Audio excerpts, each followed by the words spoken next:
24-26 ప్రగతి నివేదిక అని ఒక 48 స్లైడ్స్ లో ప్రజెంటేషన్ చేశారు. ఈ గుంపు ప్రభుత్వం తమ సొంత ముఖ్యమంత్రి చేత సొంత లెక్కలతో సొంత పరిభాషలో సొంత నిబంధనలకు లోబడి ఇచ్చినటువంటి నివేదికను చూస్తుంటే ఇది ఒక రాజకీయ పత్రమా లేక ఒక రాష్ట్ర ప్రగతి నివేదిక? రాష్ట్రానికి సంబంధించిన గవర్నమెంట్ ఎంబ్లమ్ ని వాడుకుని వాళ్ళ సొంత లెక్కలు ఈ రిపోర్ట్ లో పెట్టారా? ప్రజలు మీకు పరిపాలించమని ఇచ్చినటువంటి కాలాన్నేమో ప్రగతి అని, వైఎస్ఆర్సీపీ పరిపాలించినటువంటి కాలాన్నేమో విధ్వంసం అని మీరు అభివర్ణించారు. మీదెందుకు ప్రగతి అన్నారు, వాళ్ళదెందుకు విధ్వంసం అన్నారు అని లిబరేషన్ కాంగ్రెస్ పార్టీ ప్రశ్నించదలుచుకోలేదు. కానీ రాష్ట్ర ప్రజలకు, రాష్ట్రంలో ఉన్నటువంటి సామాన్యులకు, పేదల కోసం మీరేం వరగబెట్టారు, మీరేం సాధించారు? మీరు ఇచ్చిన నివేదిక లెక్కలని చూస్తూ ఉంటే మీరే పరీక్ష రాసి మీరే మార్కులు వేసుకున్నట్టు ఉంది తప్ప నిజంగా ఒక స్వతంత్ర ప్రతిపత్తి కలిగినటువంటి సంస్థలతో కంట్రోలర్ అండ్ ఆడిటర్ జనరల్ ద్వారా గాని, ఆర్బీఐ ద్వారా గాని, లేక నీతి ఆయోగ్ లెక్కల ద్వారా గాని ఒక ఆథెంటికేషన్ ఆడిట్ అనేది లేకుండా మీ లెక్కలు మీరు ఒక రాజకీయ పత్రం లాగా ఉంది తప్ప ఇది స్వతంత్ర నివేదిక లాగా, ఒక ఆడిటెడ్ రిపోర్ట్ లాగా అయితే లేదు. మీరిచ్చిన రిపోర్టు, అందులో ఉన్నటువంటి లెక్కలు చూస్తూ ఉంటే మీరు ఆన్సర్ చేయని క్వశ్చన్స్ దానిలో చాలా ఉన్నాయి. ప్రజల పక్షాన లిబరేషన్ కాంగ్రెస్ పార్టీ కొన్ని ప్రశ్నలను సంధిస్తూ ఉన్నది. ఆర్థిక క్రమశిక్షణ భారాన్ని ఎవరు మోస్తున్నారు? ఏ వర్గాల సంక్షేమ హక్కులు ఆ వర్గాల జనాభా నిష్పత్తికి అనుగుణంగా అందుతున్నాయా? మీరు చెప్తున్నటువంటి పునర్జీవనం, అమరావతి, పోలవరం ఎవరి భూములను వాడుతున్నారు? ఆ భూములు ఇచ్చిన వారి ప్రయోజనాలు ఏ విధంగా కాపాడుతున్నారు? అప్పులు తెచ్చి మౌలిక సదుపాయాల కల్పన చేస్తున్నామని పెడుతున్నటువంటి పెట్టుబడులు నిజంగా ఎస్సీ, ఎస్టీ, ఓబీసీ, మైనారిటీ, ఓసీల్లోని పేద వర్గాలకు చేరుతున్నాయా? లేక మీకు నచ్చిన ప్రైవేట్ కాంట్రాక్టర్స్, కంపెనీలకు కాంట్రాక్టులు ఇచ్చి పర్సంటేజ్లు ముడుపులుగా తీసుకుంటూ కేవలం మీరిచ్చిన లెక్కల ఆధారంగా పెట్టుబడి వర్గాలకే అవి అందుతున్నాయా? లిబరేషన్ కాంగ్రెస్ పార్టీ రాజధాని నిర్మాణానికి వ్యతిరేకం కాదు. కానీ మీరు ఎంపిక చేసి నిర్మిస్తున్న రాజధానిలో సామాన్యులకు చోటుందా? మీరిచ్చిన ప్రగతి నివేదిక అనే రాజకీయ పత్రాన్ని క్షుణ్ణంగా పరిశీలిస్తే దానిలో 9 ప్రధాన అంశాలు కనిపిస్తూ ఉన్నాయి. దీనిలో తెలంగాణ రాష్ట్రంతో పోలిక, అప్పులు, జిఎస్డిపి, స్వయం సహాయక సంఘాలు, అమరావతి, పోలవరం, వృద్ధి ఇట్లాంటి అంశాలన్నీ కూడా మీరు మాట్లాడారు. తలసరి ఆదాయం గురించి మీరు మాట్లాడుతూ తెలంగాణతో పోల్చారు. భారతదేశంతో గాని, మిగిలినటువంటి దక్షిణాది రాష్ట్రాలతో గాని వృద్ధి రేటుని మీరు పోల్చలేదు. పైగా రాష్ట్రం విడిపోయేసరికి 30,000గా ఉన్నటువంటి తేడా ఇప్పుడు అది 1,24,000కు పైగా అయింది. ఇది వృద్ధి రేటు పెరుగుంటే ఇది కూడా అంతరం తగ్గుండేది అనేటువంటి వాదన. వ్యక్తి యొక్క కొనుగోలు శక్తి పెరగకుండా కేవలం వృద్ధి రేటు పెరిగితే ఇది అడ్రస్ అవుద్ది అనే దానిలో ఏ రకంగా అది లాజికల్ అవుతుంది? ఇక అప్పుల గురించి చూస్తే మీ మొదటి కాలంలో 28% పైన ఉన్నది, తర్వాత 33 అయింది, ఇప్పుడు 36 అయింది. అంటే జిఎస్డిపితో చేస్తున్న అప్పుల రేషియోని పరిశీలించి చూసినప్పుడు సంవత్సరం పెరుగుతూనే ఉంది తప్ప ఎక్కడా కూడా దానిని ఆపడానికి గాని, తగ్గించడానికి గాని మీరు ప్రయత్నం చేయలేదు. గత ప్రభుత్వం కూడా ప్రయత్నం చేయలేదు. మీ లెక్కలే మిమ్మల్ని సెల్ఫ్ గోల్లోకి నెట్టేస్తూ ఉన్నాయి. మీరు దీనికి ఇచ్చే సమాధానం ఏంటంటే గత ప్రభుత్వం చేసినటువంటి అప్పుల కోసం నేను ఇంకా కొత్త అప్పులు చేయాల్సి వస్తుంది అని చెప్తూ ఉన్నారు. అది ఏ విధంగా సమంజసం అవుతుంది? మీరు గత ప్రభుత్వం అప్పులు చేసిందని వాళ్ళ మీద నింద వేసేటప్పుడు మీరు అప్పులు చేయకుండా ఉండాలి కదా. మీరు దాన్ని మించి 33 ఉన్న దాన్ని ఇప్పుడు 36% పెంచి అప్పులు చేసి ఎక్కడైతే ముడుపులు ఎక్కువగా దొరుకుతాయో అక్కడ ఈ అప్పులన్నింటినీ కూడా పెట్టుబడిగా పెట్టి పనులు చేస్తున్నారనేటువంటిది జనంలో జరుగుతున్నటువంటి చర్చ. తెచ్చిన డబ్బంతా కూడా అమరావతిలోనే పోస్తున్నారు తప్ప రాష్ట్ర వ్యాప్తంగా అభివృద్ధి కోసం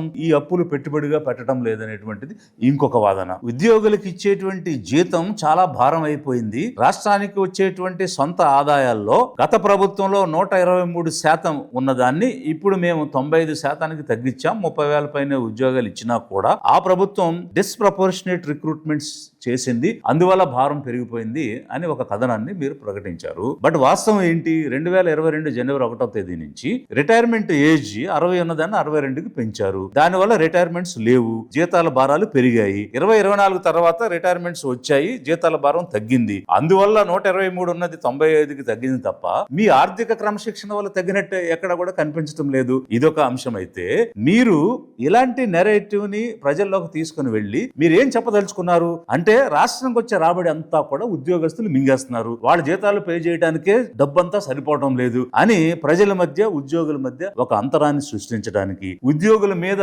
రాష్ట్ర ప్రజల్లో ఒక వ్యతిరేకతను సృష్టించడానికి ఈ రకమైనటువంటి నెరేటివ్స్ మీరు ఈ గుంపు ప్రభుత్వం ప్రకటిస్తూ ఉన్నదా? మరొక వైపు లక్షల కొలది ప్రభుత్వ ఉద్యోగాలు ఖాళీగా ఉన్నా మీరు క్యాలెండర్లు ఇస్తాం, ఉద్యోగాలు ఇస్తాం, యువతకు భవిత కల్పిస్తామని చెప్పారు. కానీ ఆంధ్ర రాష్ట్రంలో నిరుద్యోగ యువకులకి లోకేష్ ఇస్తున్నామే పెద్ద ఎత్తున జాబ్ క్యాలెండర్ ఇచ్చే బాధ్యత మేము తీసుకుంటాం.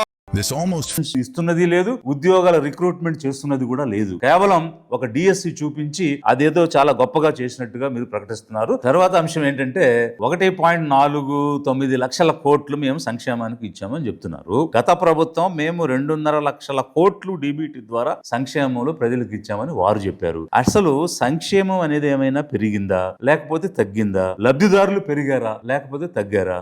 ఇదొక అంశం అయితే, నవరత్నాలని వాళ్ళు, సూపర్ 6 అని మీరు ఉన్న పథకాలకు పేర్లు మార్చి అవే అమలు చేస్తున్నారా లేకపోతే నిజంగానే ఎవరికి ఏ రకమైన సంక్షేమం ఇస్తే వారు అభివృద్ధి చెందుతారు అనేటువంటి ఒక పద్ధతి ఏమైనా మీరు పాటిస్తున్నారా? వాళ్ళు చేసిందే మీరు చేస్తున్నారు. ఆ రోజు వాళ్ళని మీరు విమర్శించారు. ఈ రోజు నేను లిబరేషన్ కాంగ్రెస్ పార్టీ నుంచి గత ప్రభుత్వాన్ని మిమ్మల్ని కూడా అడుగుతున్నాను. కేవలం డబ్బులు పంచటం వల్ల ఆస్తులు రావడం గాని సంపద పెరగడం గాని జరుగుద్దా? మీరు సంపదను సృష్టించే మార్గాలు చూపించకుండా, నిరుద్యోగులకు ఉద్యోగాలు ఇవ్వకుండా, స్వయం ఉపాధిని ఇవ్వకుండా, వాళ్ళ వ్యాపారాలకు పెట్టుబడి నిధులు ఇవ్వకుండా, యువతను భవిష్యత్తు కల్పించకుండా కేవలం డబ్బులు పంచడం వల్ల సంపద ఎలా వస్తుంది? సస్టైనబుల్ గ్రోత్ ఎలా వస్తుంది? స్థిరమైనటువంటి ఆదాయము, స్థిరమైనటువంటి ఎదుగుదల ఎలా వస్తుంది? గత ప్రభుత్వం ఈనాడు, ఆంధ్రజ్యోతి పదే రాశారు, 20 స్కీమ్లు ఎత్తారు, 29 స్కీమ్లు ఎత్తేసారని చెప్పారు. మీరు ఎస్సీ కార్పొరేషన్ ద్వారా గానీ, ఎస్టీ కార్పొరేషన్ ద్వారా గానీ, బీసీ కార్పొరేషన్ ద్వారా గానీ, ఈబీసీ కార్పొరేషన్స్ గానీ, బ్రాహ్మణ్ గానీ, వైశ్య గానీ, కమ్మ గానీ, రెడ్డి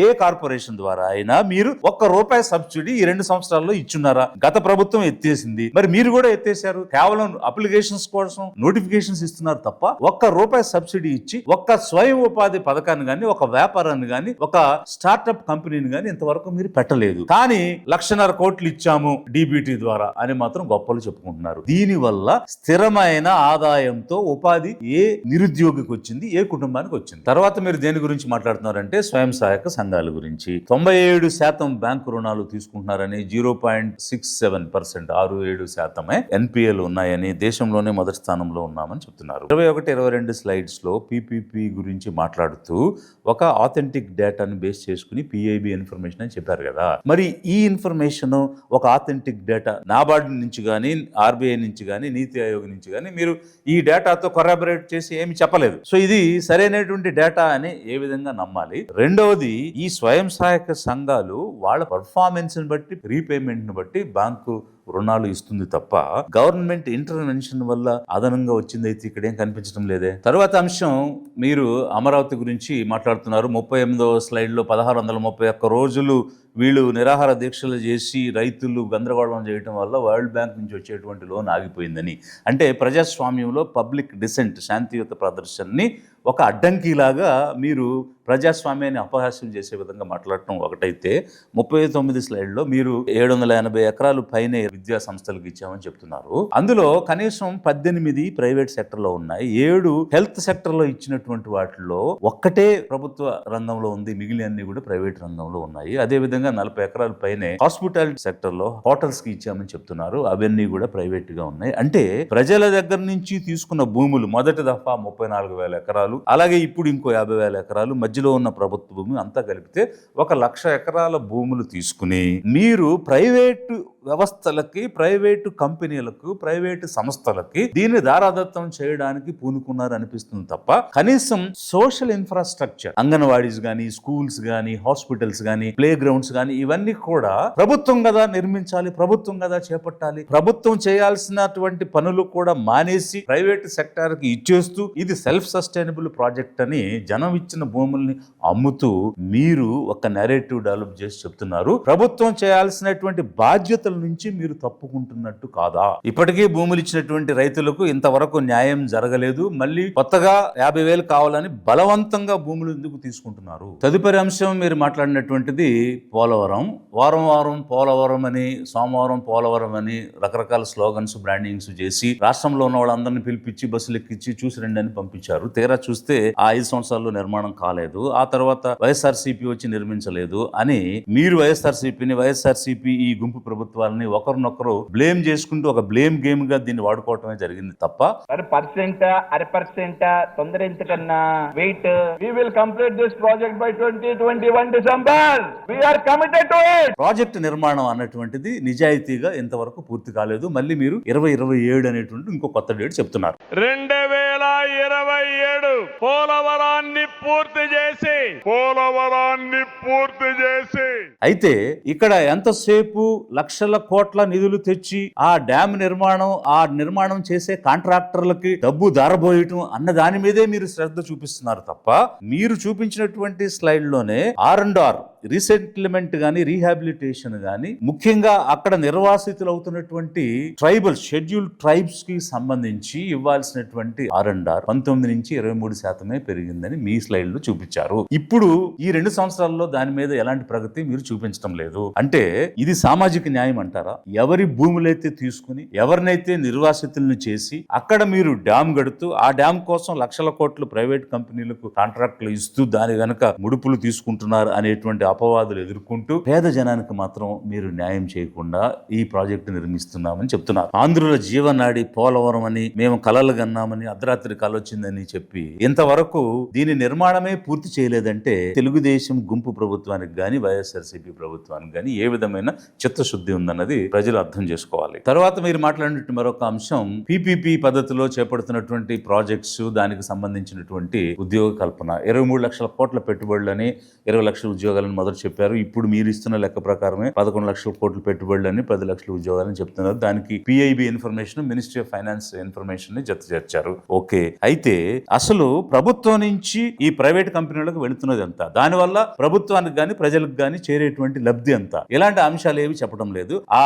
ఎంఓయూల్లో గాని ఎంఓఏల్లో గాని ఉన్న కండిషన్స్ ఏంటి, ఏమేమి గవర్నమెంట్ చేస్తుంది, ఏమేమి ప్రైవేట్ కంపెనీలు చేస్తాయి అనే దాని మీద స్పష్టత లేదు. ఎన్ని కోట్ల విలువైన భూములు ఇస్తున్నారు, ఎన్ని కోట్లు సబ్సిడీలుగా ఈ కంపెనీలకు ఇస్తున్నారు. ఫర్ ఎగ్జాంపుల్ కరేడు దగ్గర ఇండోసోల్కి 4,500 కోట్లు సబ్సిడీ ఇస్తున్నాం ఇండోసోల్ అని జీవో ఇచ్చారు. ఇక్కడ అదానీ డేటా సెంటర్కి 22,000 కోట్లు సబ్సిడీ ప్రభుత్వం ఇస్తుంది అని చెప్పేసి మీరు జీవోలు ఇస్తున్నారు. అలాగే విద్యుత్తులో రాయితీలు ఇస్తున్నారు. నిజంగా రాష్ట్ర ప్రభుత్వం ఇచ్చే సబ్సిడీల విలువకి మీరు చెప్పే ఉద్యోగాలు వస్తే వాళ్ళకు పే చేసే జీతాల విలువకి పోల్చి చూస్తే ఏ విధంగా ఇది రాష్ట్రంలో పురోగతి అవుతుంది? ఇవి కేవలం శంకుస్థాపన రాళ్లేసి భూములు కొట్టేయటం తప్ప నిజ రూపంలో ఉద్యోగాలు వచ్చినటువంటి పరిస్థితి గానీ వస్తాయనేటువంటి దానికి నమ్మకం గానీ లేదు. కేవలం ఇవన్నీ కూడా అంచనాలే. బట్ నిజంగా ఎంతమంది నిరుద్యోగులకు ఈ రోజు ఉద్యోగాలు వచ్చాయి? ఇవన్నీ చూస్తుంటే మీరు ఇచ్చినటువంటి నివేదిక సామాన్యులు, పేదలు, ముఖ్యంగా ఎస్సీ, ఎస్టీ, ఓబీసీ, మైనారిటీ, ఓసీల్లో ఉన్నటువంటి పేదలు ఏ వర్గానికి ఏ విధంగా